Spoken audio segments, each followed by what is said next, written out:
What's good, YouTube? It's your man, Space.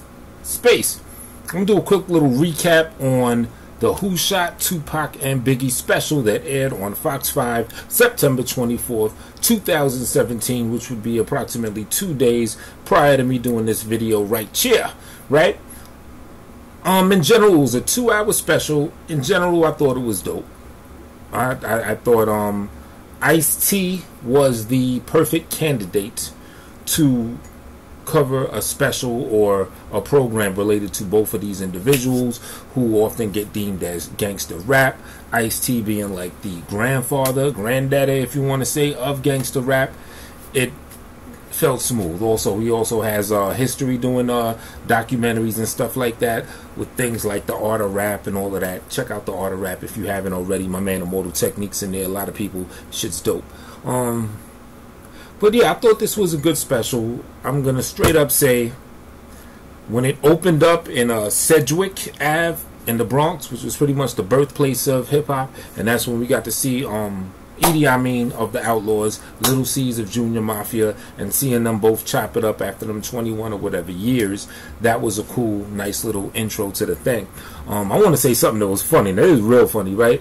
Idi said something along the lines like, see, back in the day, talking about like circa 95, 96, Idi was like, yo, back in the day, we didn't really have people like Ice-T, you know, older heads that could help us out like we do now, blah, blah, blah.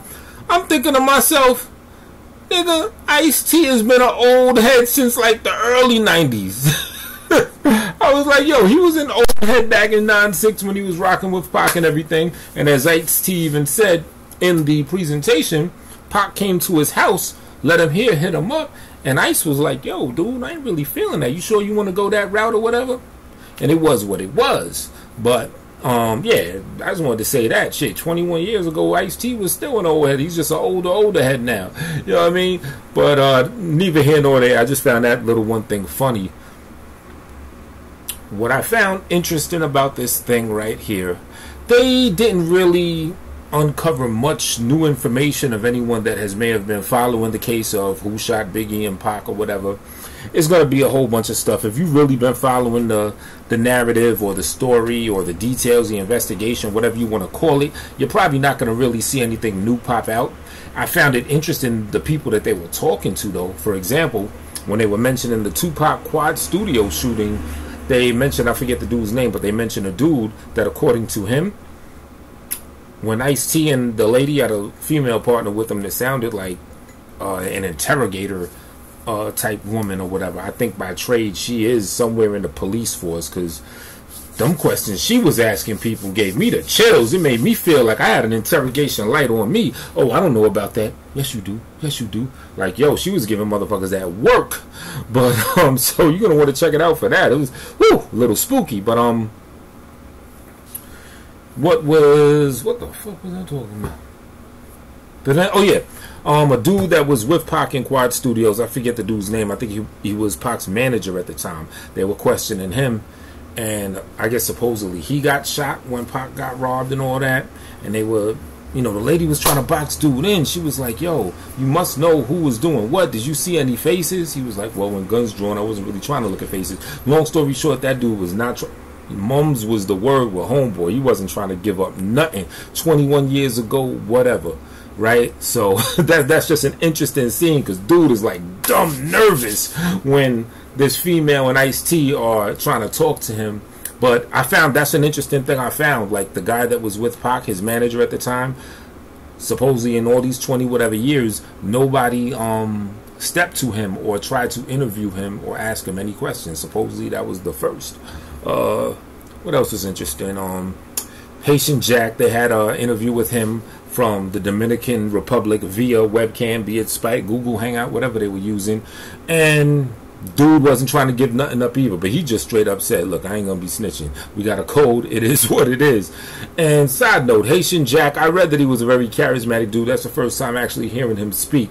I could understand how he could have been like a major mover and shaker back in the way, just by the way he was moving with the verbals or whatever, and just his energy or character. I ain't trying to give dude much props, because he could have very well been responsible for setting Pac up. I don't know. But basically his excuse was like, look, I didn't give the word for anyone to touch Pac.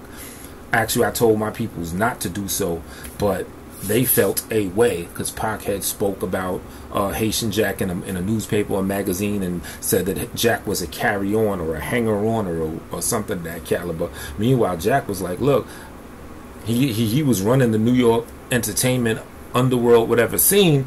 Said, you know, Pac was more the hanger-oner. You know what I'm saying? Supposedly he hit him with his first rollie, shit like that, whatever. But this is the most interesting thing I found about this film, or this documentary, and it kind of co-signs what Funk Master Flex said. And I actually did a video earlier about Funk Master Flex, and I think since that last video I have kind of like a whole new outlook on it. Basically, it is heavily believed that Pac only got shot one time in '94 November in Quad Studios, and that one time may have just been self-inflicted when he was trying to pull the jammy out. You know what I'm saying? And whew, quite honestly, to keep it a buck, with new things that I've been researching, that definitely fits a lot. Because here's something I want y'all to think about. And I've been looking, I couldn't find any info on this or whatever to validate what I'm saying. If Pac got shot 2 times in the head, be it grazed or whatever, how come there were never any scars on his head? You watched the prison interview when he like grew his little fro out, whatever, after being shot. Now, normally he rocks a bald head, right? But then when he had like hair on his head, wouldn't that make the graze wound even more pronounced, where you would see kind of like a bald spot of where those 2 bullets grazed him or whatever? Another thing about supposedly Pac getting hit in the head, it was a conflicting thing. And Greg Kading, I looked this up, the dude Greg Kading, who was an investigator in the Biggie case, he even saw something weird about this. He was like, well, if the gun hit his head in a parallel way as opposed to, you know, like this, like let's say this is the head, boom, but it was more like this is the head, grazed him on the side or whatever, then he said, well, yeah, that suggests that they probably weren't trying to kill him. But he was also saying, look, there should definitely be some form of scarring, and I forgot what some gradient something, it was some term he used that said even when you get grazed by a bullet, there's some type of fragments or particles that could potentially scar another part of you. Long story short, Pac's head, after supposedly being shot twice in the head or grazed twice in the head, his scarring was not consistent with that happening. In fact, it wasn't at all. I've never even seen a scar, and I've been looking. I saw an interview with Pac around the All Eyes on Me Time little promo thing, and he was even talking about it. He was like, yeah, you know, my head, no scars, blah, blah, blah, blah, blah, blah. So, I don't know. They're saying that, oh yeah, because who actually said that they only heard one shot? They had, rest in peace to Stretch and Big, but they had an unreleased Stretch from Live Squad clip, Pac's man that was with him also in his entourage when they got robbed or whatever. He said, Stretch said that he only heard one shot. Now what's a little conflicting is the other dude, the manager that was with Pac, that wasn't trying to give up nothing when Ice-T and the woman were talking to him. Supposedly he got shot along with Pac. He got shot in the stomach or whatever, or the side or whatever, right? Now if it was only one shot, then how did he also get hit? Did he get hit with the same bullet? Was Pac trying to pull the jammy out and it went off on him and then went through him and also hit his man? How is that? Because Stretch said he only heard one gunshot. And I think Homeboy said he heard multiple shots, but no one really said 5. Stretch was also saying, look, Pac got shot that one time and everything after that was them just butting him with the gun. In fact, his man that wasn't trying to give up much, he did give this up enough. He said when they were gun butting his head with the gun, that he was, while he was laying on the floor, he saw Pac's jewels on his neck, snatched them shits off and said, here man, take this, just leave him alone. And that's when they took it, dipped, and, you know, did whatever they did. You know what I'm saying? So I found that was the most interesting thing to me, because I've been recently looking up that. I've been like, yo, if Pac got hit twice in the head, why is there no scarring?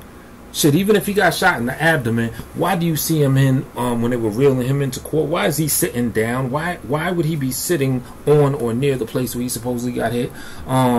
Even the thigh muscle, now no homo or nothing, right? But y'all know the infamous Pac bathtub scene when he got the jewels draped on him. No homo again, but the shit basically barely covers his private part area, and supposedly he also got hit in the thigh. If you look at that area, you see no sign of no one having been shot or anything there. So that shit really makes me think, you know what I'm saying?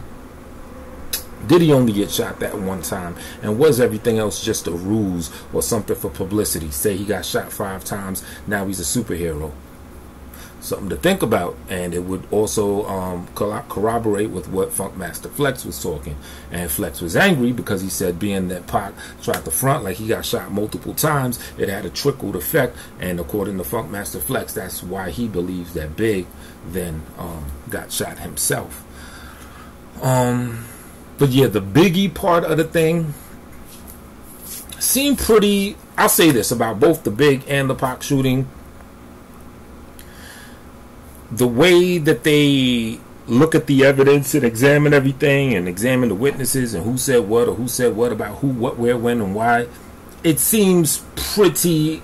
I got a clear idea of who is believed to have killed Pac if Pac got killed, and who is believed to have killed Biggie.